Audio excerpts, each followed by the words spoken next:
યુદ્ધની અસર જેટલી સોના ચાંદીના ભાવ પર, માર્કેટ ઉપર અને પેટ્રોલ ડીઝલના ભાવમાં જોવા મળી રહી છે, એટલી જ અસર હવે ડામર પર પણ થઈ રહી છે. ડામર પર યુદ્ધની શું અસર છે તો ભાવમાં વધારો થયો છે. ડામર એ ક્રૂડ ઓઇલની શુદ્ધિકરણ પ્રક્રિયાનું પેટ્રો પ્રોડક્ટ છે.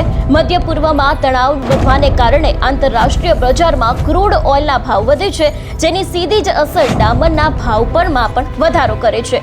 પુરવઠામાં અડચણ ઊભી કરી છે.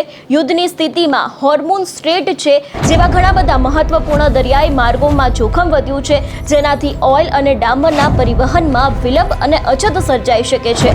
બાંધકામ અને પ્રોજેક્ટ ઉપર પણ એની અસર જોવા મળી છે.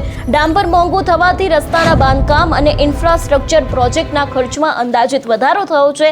ભારત અને ગુજરાત પર કેટલી અસર થશે તો ભારત પોતાની ક્રૂડ ઓઇલની મોટાભાગની જરૂરિયાત મધ્ય પૂર્વથી પૂરી કરે છે, તેથી ડામરના ભાવ અને સપ્લાય પર તુરંત જ અસર જોવા મળી છે. પરિવહન અને લોજિસ્ટિક ખર્ચ વધવાથી સ્થાનિક બજારમાં પણ ડામરના ભાવ વધી શકે છે. ટૂંકમાં ઈરાન ઇઝરાયલ યુદ્ધને કારણે ડામરના ભાવમાં અસ્થિરતા અને સપ્લાય ચેનમાં અવરોધો ઊભા થવાની સંભાવના રહે છે. એટલે જેટલી અસર સોના ચાંદીના ભાવ પર જોવા મળી છે, એટલી જ અસર હવે ડામરના ભાવ પર પણ જોવા મળી રહી છે અને ડામર ઉપર પણ જોવા મળી રહી છે. આ વિષયને લઈને તમારો શું અભિપ્રાય છે અમને કમેન્ટ કરીને ચોક્કસથી જણાવજો. તેની સાથે અમારા સોશિયલ મીડિયા પેજને ફોલો કરવાનું ભૂલશો નહીં.